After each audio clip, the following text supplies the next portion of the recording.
السلام عليكم ورحمة الله وبركاته. الفيديو ده للناس اللي صايمة من غير صلاة.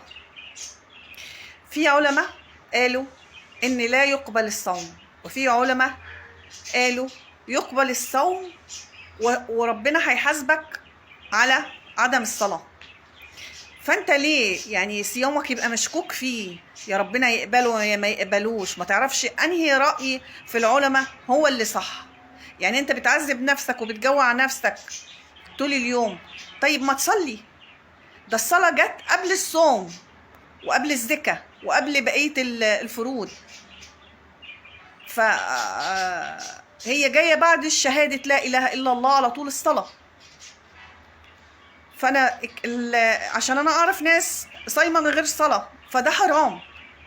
صلي، أول ما يحاسب العبد يحاسب على الصلاة.